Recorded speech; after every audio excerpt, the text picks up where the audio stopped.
What's up everyone, I'm Mech. Today we're going to talk about how we can get the most out of one pattern.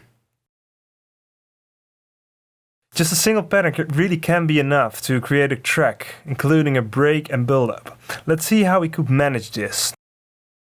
Here's how I generally group my tracks. This is just a result of when I started out with my first Digitakt to keep things organized. Now it's just second nature. This has to do with what is written below the trigs. So when I first got the Digitakt, I looked at these names and I thought, okay, what would be logical for me to remember where I have which instrument? So on the first trig, of course, I have the kick. On the second, I use bass, toms, low frequency range sounds.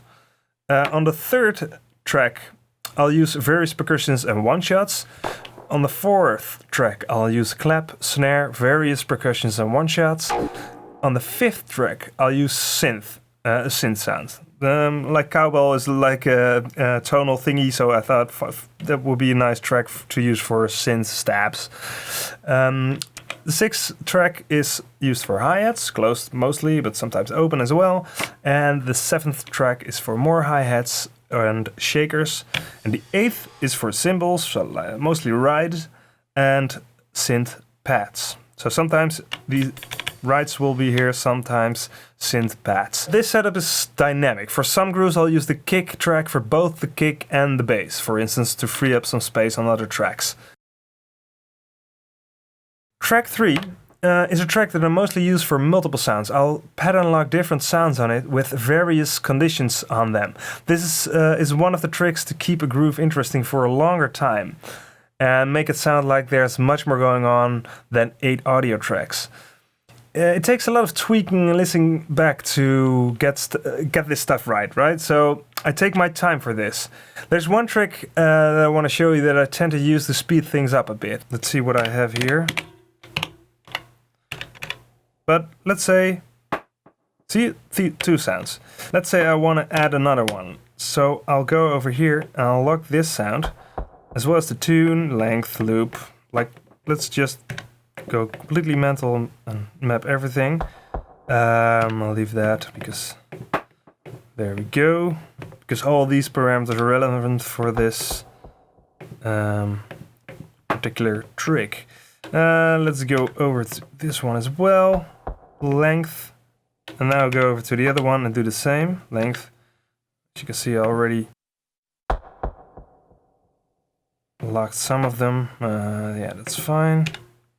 See, yeah, panning. That's good. Yeah, let's do this as well. Okay, so I've locked down every parameter, pretty much every parameter for these two tricks. So what I can do now is just audition this track while I scroll through different samples. So let's press one of these parameter pages, and press clear to clear the most of the settings. All right. Now I can just. It's really. Now I can just.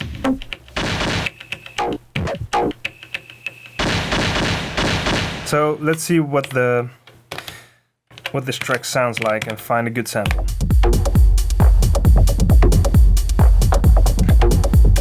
So maybe I want a reverse kind of noisy kind of thing. Sure. This'll do.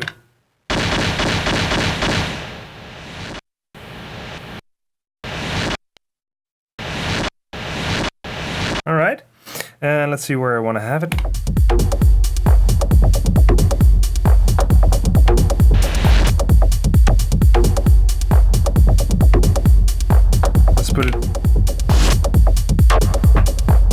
Let's put it here.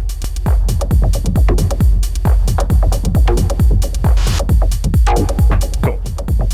This is just how you can manage this pretty quickly. At the very least, you can audition the sound like this. So again, I'll lock these parameters down to make sure that this sound stays the same while I search for other sounds to put on this track. So again, I can just scroll through the track again and start over and add another sound, etc. So Hope that helped.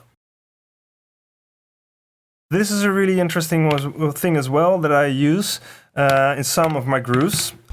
Let's see the track. We have collab. As you can see here, there's a lot of room left on this track. So what I could do, I could use this track as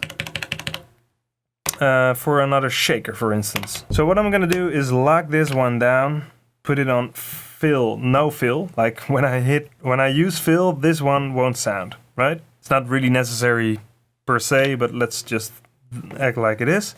Again, I'm going to lock down as many parameters that are relevant to the sound as possible. There we go. Yes, then we can leave that. Well, let's just put it like this, so this sound doesn't have an LFO present, so this will make sure that that stays the same. -12 note on the note is really important. Length is pretty important. There we go. All right, so I can again scroll through everything. Let's find a shaker of some sorts. Kabasa, sure. Okay, it's really some high frequencies. All right. So now I'm going to watch this. I'm gonna put this one trick in, put it on fill, and copy it. Copy, copy, copy, copy, copy. Right? So now we have this. You won't hear it until I hit fill.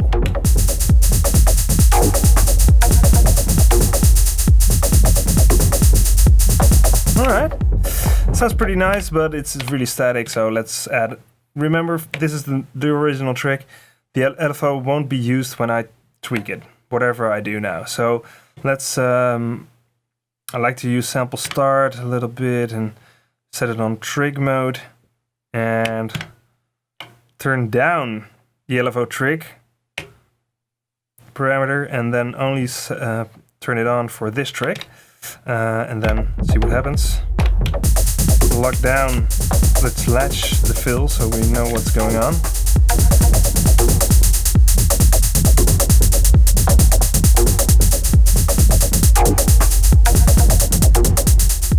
There we go. So now when I press fill,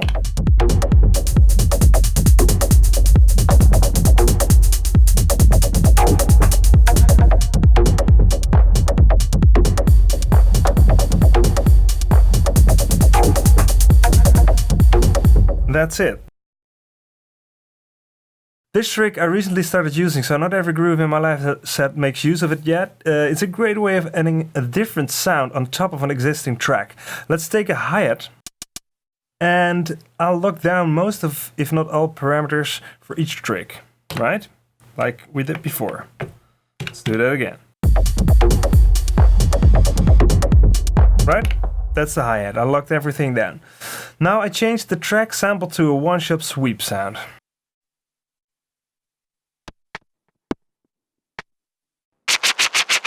Okay, so that's fine. So for instance, if I want to get out of a break, I can now do this. The hi-hat. Now I want to get out of the break.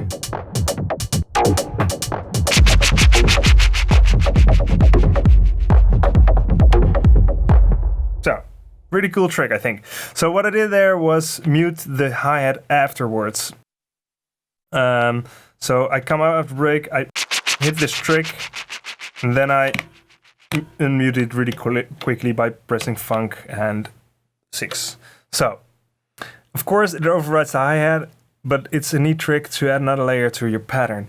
And this way, well, it just frees up any more sounds, and it gives you another tool to come out of a break, keep things interesting, etc.